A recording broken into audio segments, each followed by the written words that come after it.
case you're wondering why I'm sitting here by myself, because Ed has sent his diminutive replacement once again. Ed is not in the house. So for the next hour and hopefully no more than 10 minutes, I will be talking to myself with you, dear audience, as the co-host. Something completely new, completely different. This is actually going to be a bit interesting today because we do have some great guests. We have Warwick Smith here, who's the CEO of American Pacific Mining, stop by, and we talked to him about his recent good drill results. James Lowe is here from GrowForce, which is an affiliated company from MJardine, which he says is the largest actual producer of cannabis in North America. And we'll pursue that conversation in a short while. Justin B. Marshall, our West Coast rock and roll cancer surviving CBD maniac, Southwest Coast correspondent, is going to be here with another fantastic, visually stunning segment. And then last but not least, we're going to have Greg Engel here with Kevin Chen. Kevin Chen is the CEO of Organics, or sorry, not Organics. What is the name of that company? Organta. Anyways, they're both going to be here, and he's got this technology that has the ability to produce cannabinoids and microcannabinoids without any participation from a plant. Well, except of course for the source material, but without growing plants. A stunning development in the world of cannabis growing. It's kind of suggesting that we might have built just a little bit too much greenhouse capacity and continue to do so. Anyways, we're going to kick things off right away since I am here by myself and I don't relish the thought of a marathon endurance contest of talking to myself. We're going to jump right now into our conversation with Warwick Smith. Say that shit. I just want to. Hey, welcome back to Midas Letter Live. My guest in this segment is Warwick Smith, CEO of American Pacific Mining Corp, trading on the CSE under the symbol USGD. Warwick, welcome back. Thank you, Jimmy. Appreciate being here. Warwick, you've got a project underway called the Tuscarora. You recently announced an intercept of 1.5 meters, 18.4 grams per ton. Yes. Does that build out on previous drilling, and is there a deposit coming together that's hanging together? Yeah, it sure does. I mean, this project really caught our eye because of the grades. I mean, previously there was a hole that was 1.5 meters, 180 grams per ton, 1.5 meters, 143, 3 meters is 75, just under 75 grams per ton gold, but tremendously high grades. So we were thrilled. We got this project from Novo Resources, Quentin Henning's company. Okay. We were thrilled to get the project from them when we went public in March, and since then we've drilled 10,000 feet. So we had the one hit of 18.5 grams. We had some longer hits. We had 9 meters of 5.88 grams, which was actually at the bottom of a hole. We outsmarted ourselves a bit. We thought the hole was dead at the bottom, but it ended in some great grades. And then numerous other hits throughout the one vein set there, which is the South Navajo vein. So we were really, really pleased with the drilling. Sure. The Tuscarora project. Now, I've heard of a project called Tuscarora for a number of years. Is it that same project, or is this just another one that's called the Tuscarora that also happens to be in Nevada? No, this is the Tuscarora in Nevada. Yeah. So this has seen a lot of exploration. It had seen 61 holes before we got there, and then we drilled 16 holes on top of it. So we're starting to really put things together as well. We have all of the old data. Newcrest drilled it before, Novo drilled it, and then now us. And we are, as I say, we're thrilled with the drilling that we're seeing come back. Sure. Great. Well, so then is this Carlin style mineralization? It's the same age as Carlin. It's 39 million years old, but it's different. This is a high grade epithermal vein. Oh, okay. So 39 million years old is a bit rare for an epithermal vein, but for us, great underground grades, hangs together really well. And this is one of 11 veins that runs through our project. So that's really where this gets exciting for us, is we can see this South Navajo vein coming together very nicely. But then we start looking and saying, okay, there's all these other vein sets, and there's only been 7 holes that have been drilled off to the east, 2 of which hit great grades. It hit 3 meters of 28 grams, and then 1.5 meters of 4 grams. So we've got a lot of exploring to do. We're very excited to get out and start our second phase of drilling, and start building this into what we think will be a very nice deposit. I see you're only 20 kilometers southwest of Jarrett Canyon that produced 8 million ounces. That's right. Jarrett Canyon's literally, when you're standing at Tuscarora, it's just off to the east over a hill, and that's where Jarrett Canyon is. So is this the same structure? Don't know. Right. Love to think so, but Jarrett Canyon's a big deposit. It's hard to compare yourself to them at this moment. Right. This needs a lot more work and a lot more drilling, but we're certainly excited by what we're seeing at this point. Grade is king, and this has real cracker grades. Okay, and so is this your primary flagship focus right now? This is 100% our focus. We really truly believe that with the right amount of exploration that we can turn this into a good sized deposit that we can either then take to production or transact on and sell to one of sort of the mid tiers or to one of the majors. Okay, so is American Pacific's business model then potentially a project generator as well? Potentially. We have some other projects within the company. We have the JPL project, and then we have South Lida as well. Those two are ones that we would transact on at this moment. We're quite keen to stick on Tuscarora ourselves and really drive ahead and build this out to be a nice sized deposit that we can then figure out where to go from there. Do we put it in production ourselves? Does somebody want to come along and make a proper bid for the company to take that on? There has been a great number of new gold projects coming on stream lately, and the gold price certainly hasn't supported that, but there's a lot of reason to suspect that the gold price is at the lower end of its cycle at this point and could actually be poised for a reversal given the... We certainly hope so. Yeah. But there's been a lot of good discoveries recently. Lots of companies going out and leading with the drill bit and doing really well. And that's certainly what we need to do here as well. We need to get back out. We've been public since the middle of March, right after PDAC we went public, right after we spoke to you, I believe. Right. So we've drilled 10,000 feet since then. So we've done a good amount of drilling. Now the intention is to go out and probably do around another 20,000 feet in this following 12 months. So we're going to put a lot of drills into the ground and create some excitement ourselves. Cool. So lots of drill results to come. That's the plan. All right, Warwick. Well, that's a great update. We'll leave it there for now. We'll come back to you after the drilling begins. Thanks for joining me today. Thank you, James. Much appreciated.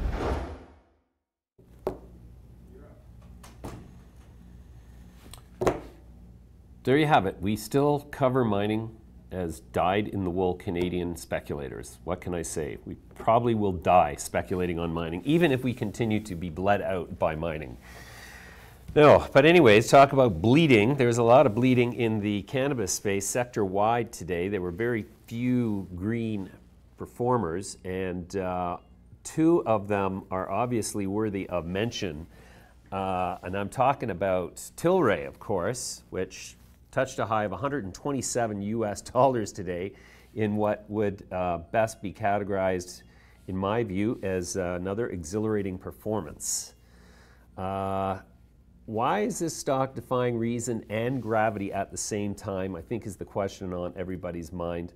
I think part of it is the perceived elite nature of the shareholders behind Privateer Holdings, which is the private equity fund that owns 50% of the outstanding shares in Tilray. Those are all well-heeled Silicon Valley boys who come from the PayPal crowd, and so obviously deep pockets and long arms.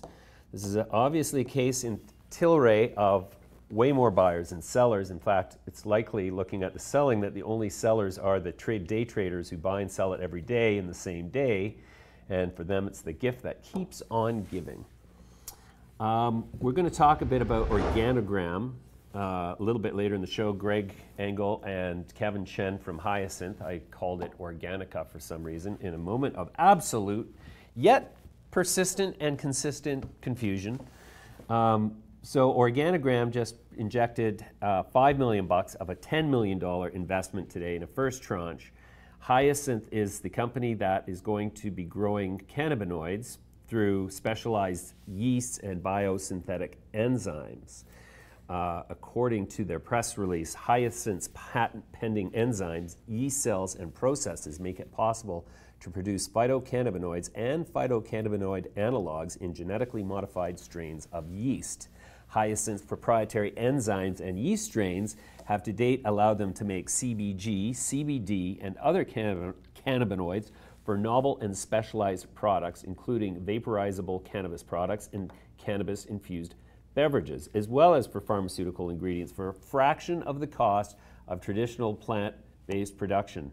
That's probably the most important sentence in there, for a fraction of the cost of plant-based production. So imagine all of this greenhouse and indoor growing capacity that we have built out is now mostly redundant, except for the portion of the demand that it has to provide for the premium flower segment, which, by all accounts, is the fastest shrinking, slowest, least wanted sector in the entire sort of cannabis regimen of products that are emerging. What else? Today we saw Canopy Growth dip below $60 for the first time in quite a few sessions. That was a bit of a sobering moment. Like I said, the sell-off is quite consistent across all sort of levels of the cannabis spectrum in Canada. Another one of the bright spots that I feel compelled to talk about. Why? Because I've been buying the shit of it, and it just makes me more and more excited, and that's Juju.A, and they put out a press release today. Where is it here? Let me find it. Here it is. International Cannabrands restructures preferred shares, reducing total shares outstanding. So this was something that we thought was coming. They've essentially canceled 115 million preferred voting shares, a 40% reduction of the outstanding equity on a non-diluted basis.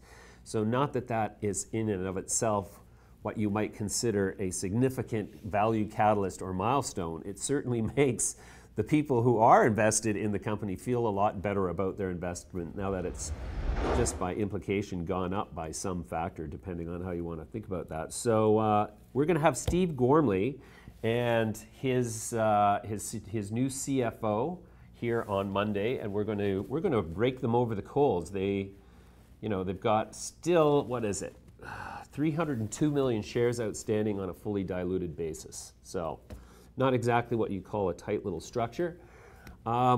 We also had as a guest just a short while ago, which we're going to give to you now, is James Lowe, who's the VP of Operations for GrowForce, is here, and here's what he had to say.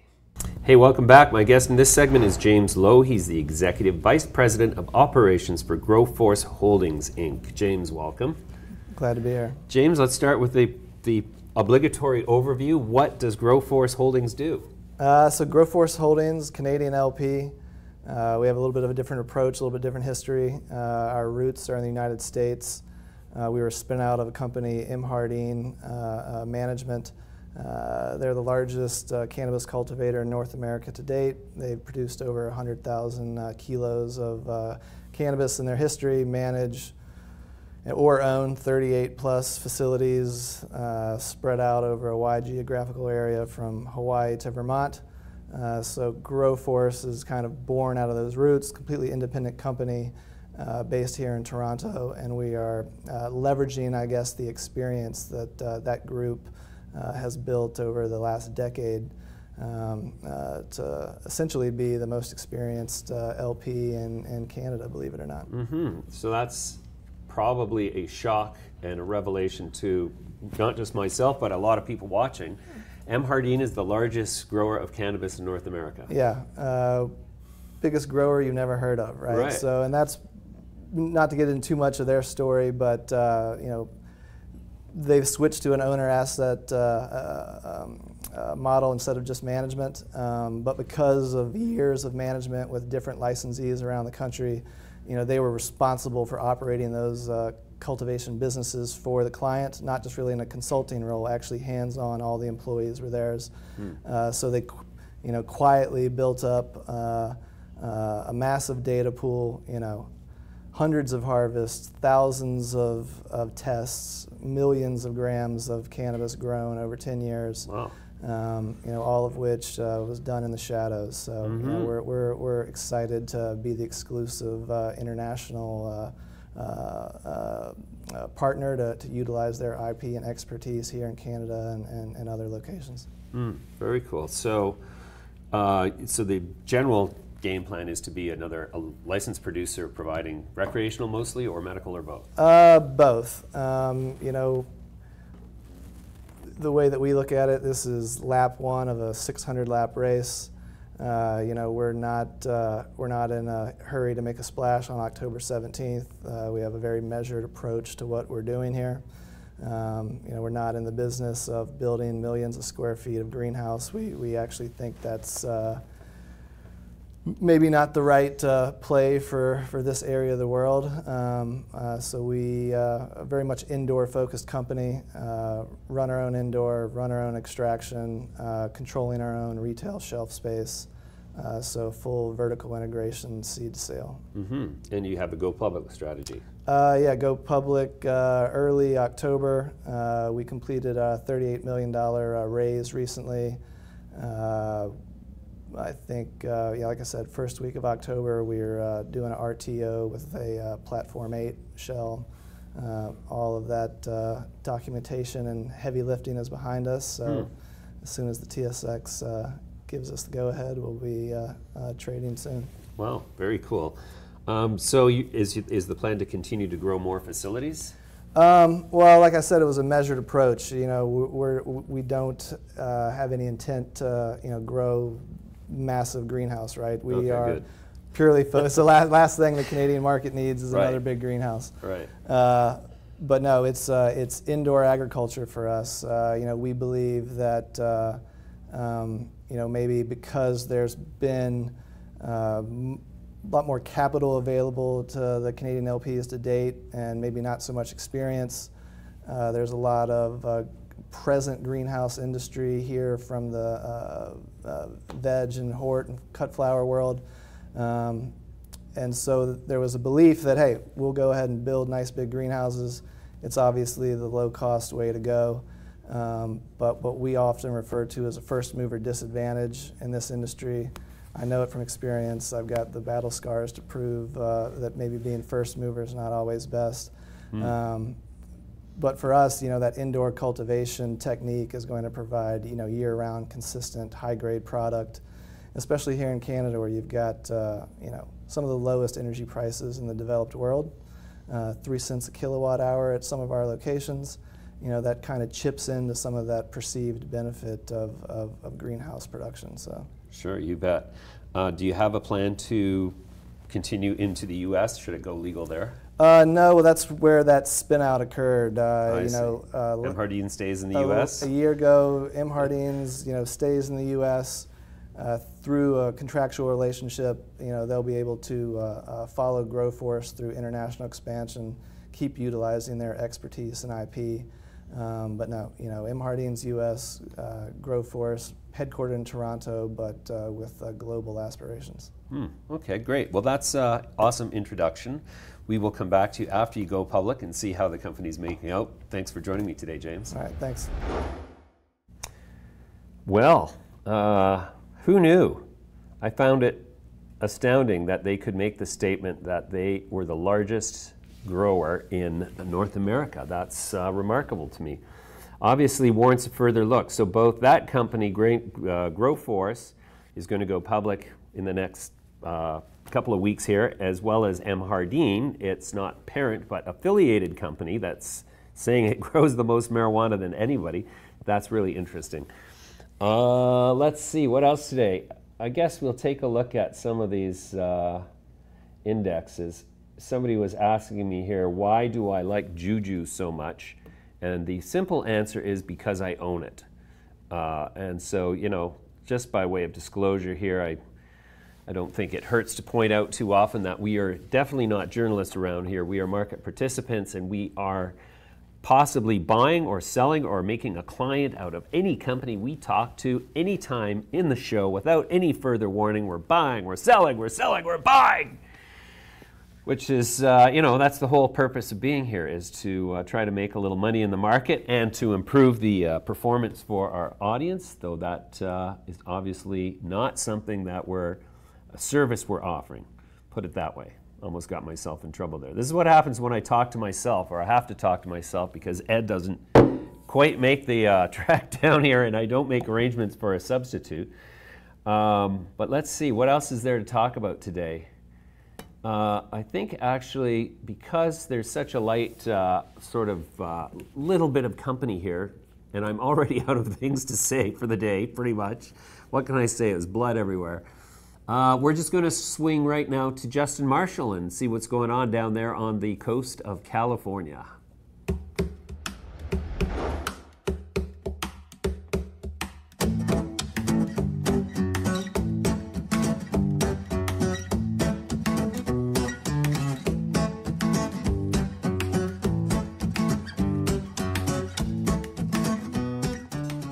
Today we're here in beautiful Carmel by the Sea, California. We're here with Maxwell Wheeler. Maxwell Wheeler is a real mover in the cannabis business.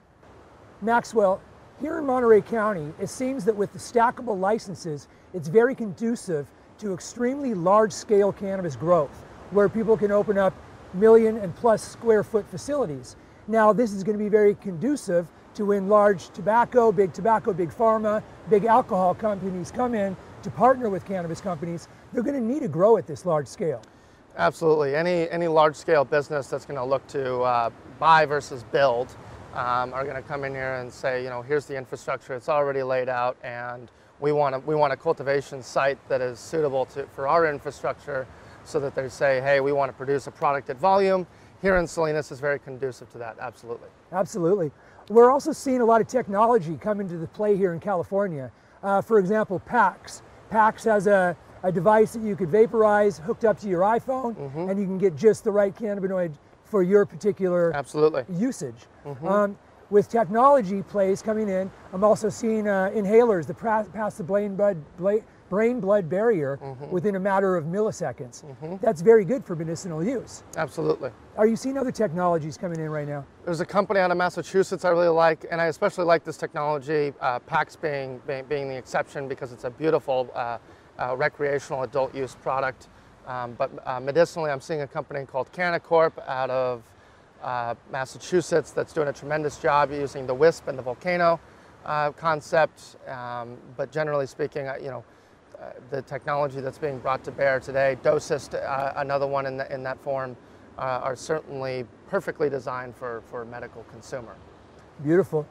You know, I'm seeing a lot of private companies here in Salinas Valley and California that have a lot going on, and I'm also seeing some publicly traded companies that seem a little bit hyped up. Are you seeing this too?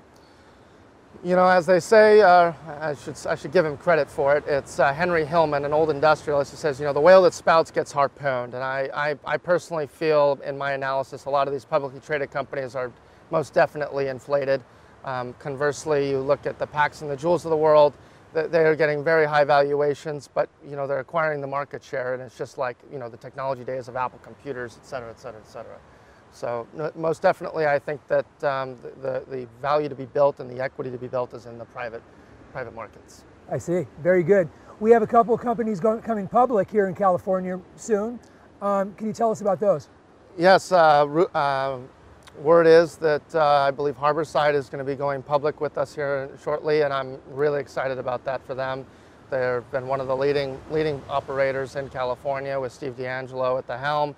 They too came here to Salinas to vertically integrate and double down on the infrastructure of their cultivation in Salinas as well.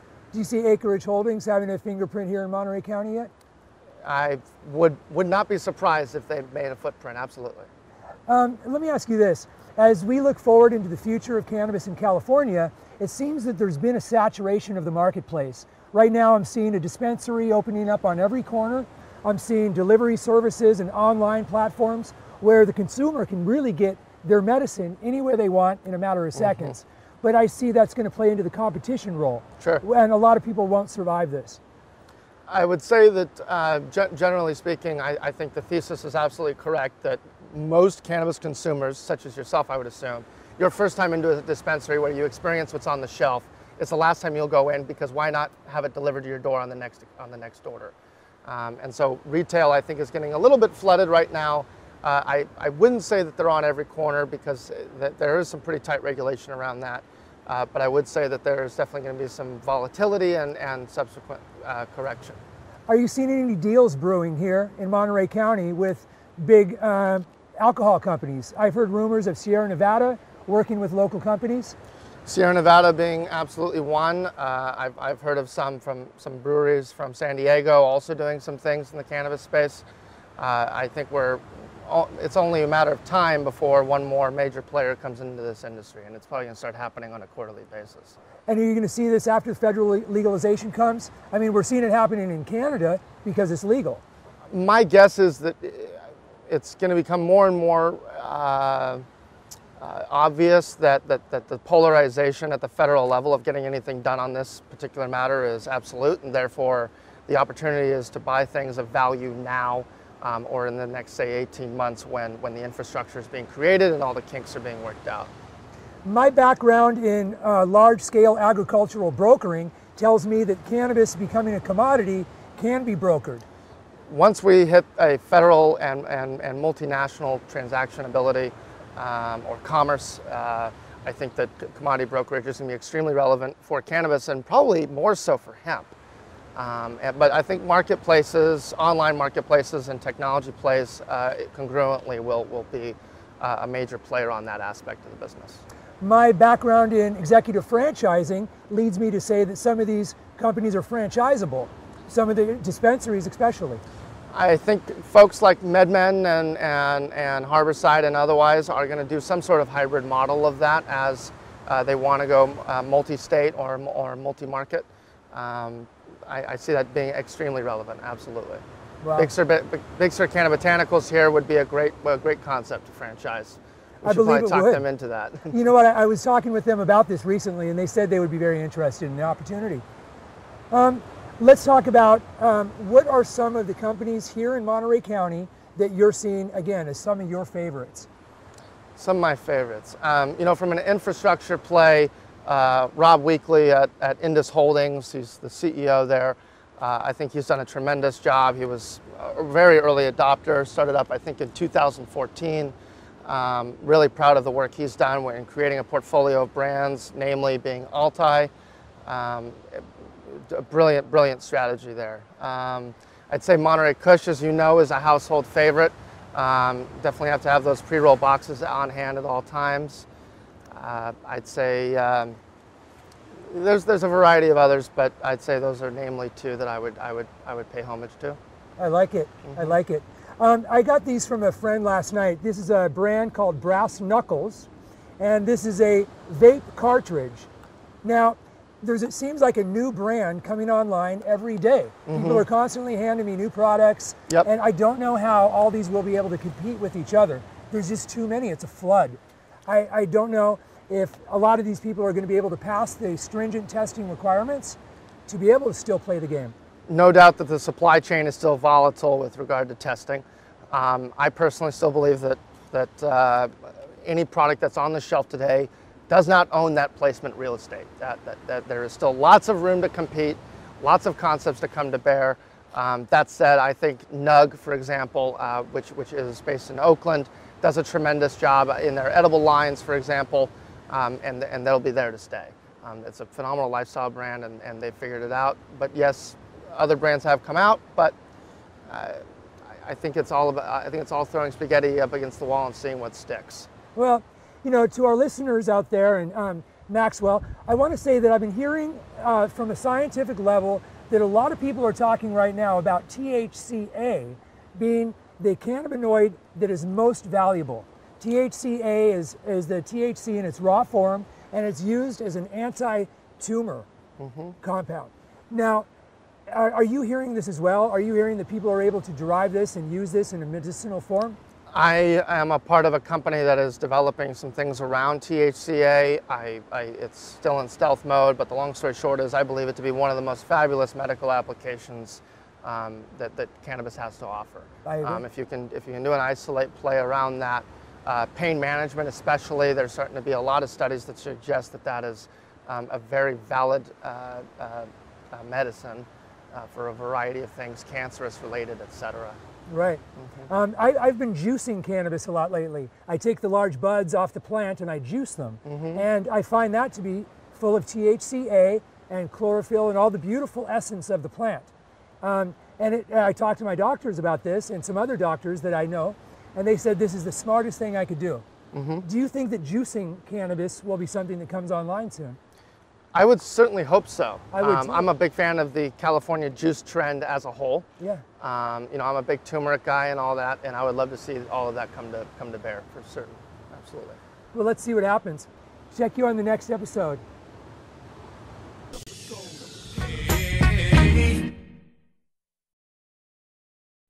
Smoke weed every day.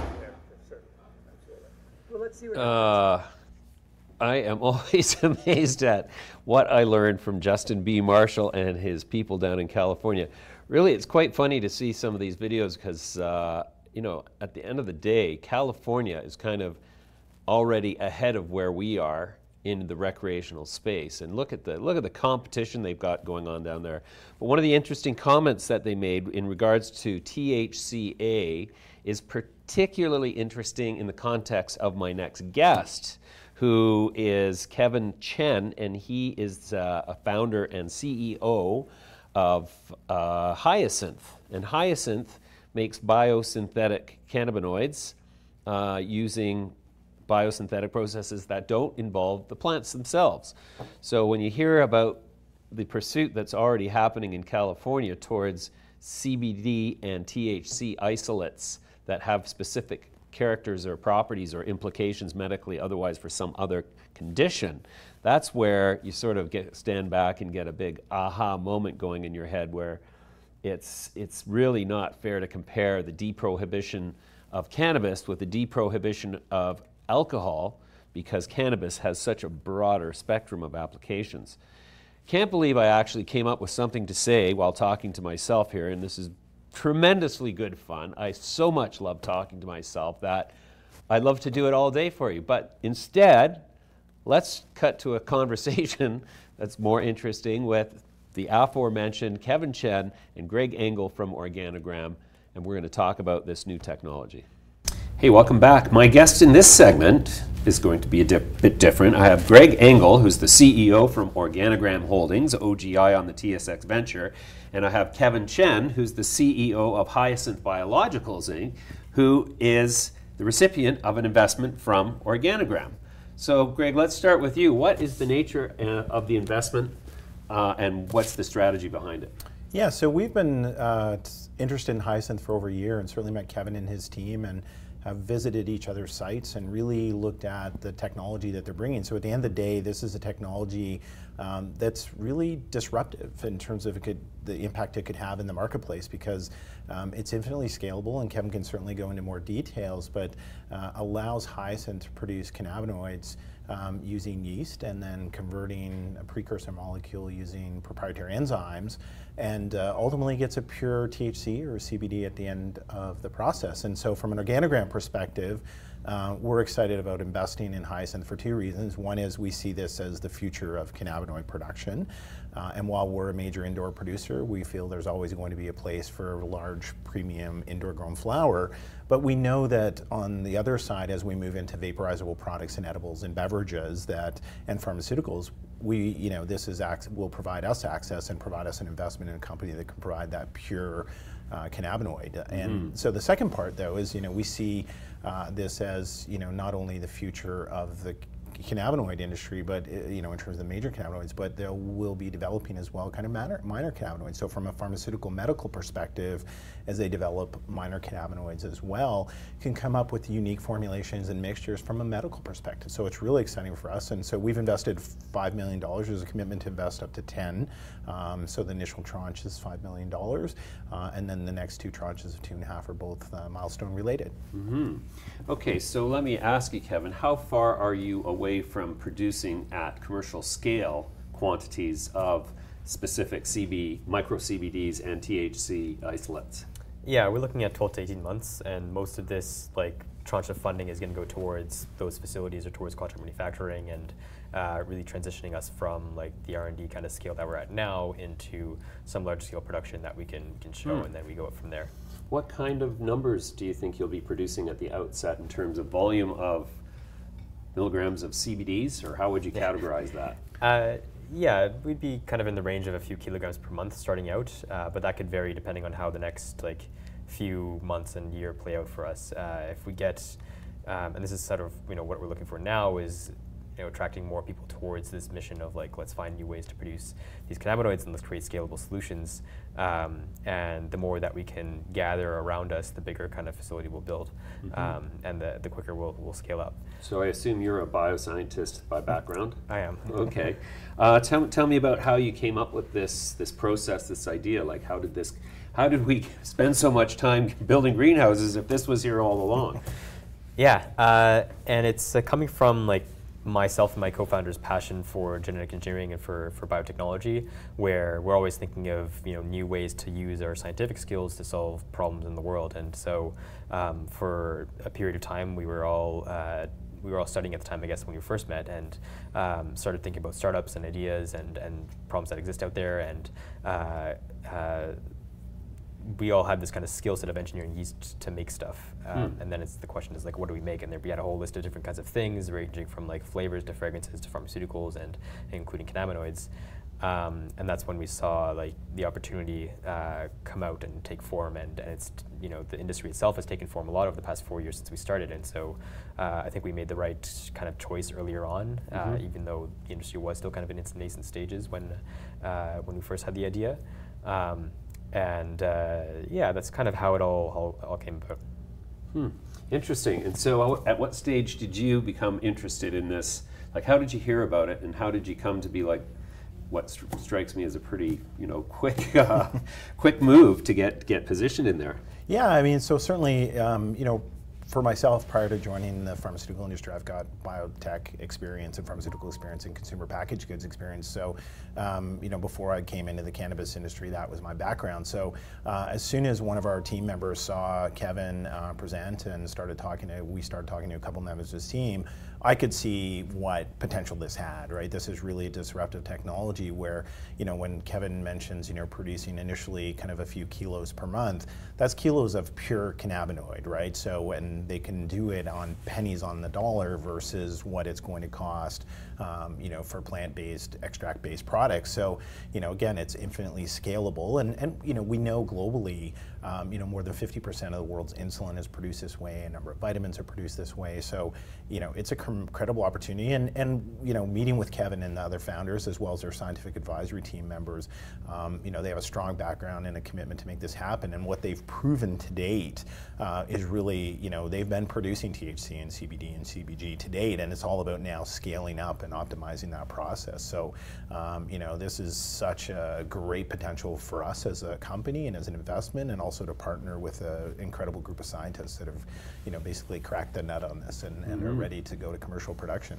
I guess it's safe to say that the greater future for the medical side of these micro CBDs and their as yet somewhat unknown medical properties is that with all the research that will now pour into them, there's going to be, I just look at what happened with the epileptol drug that was approved by the FDA, and if that's just the first of an avalanche, that's going to be incredible.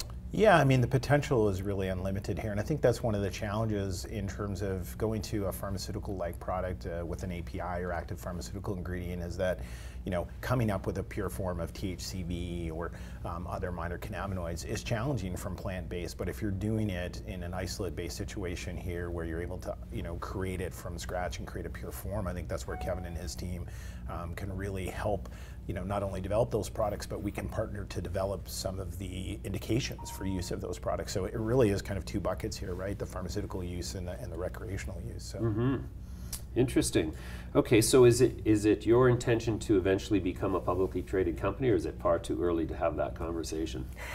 It's a conversation that since we started the company, it's like, where do we go after this all shakes out? And definitely becoming a public company is one of the options on the table. But there's plenty of other stuff happening in the industry as we've seen that we'll see where we end up. But from our perspective and from my perspective, it's like we're a bunch of scientists. We're focusing on making this product. We're going to be like laser targeted on that for the next 6 to 12 months, and then we'll go from there. All right, that's very interesting.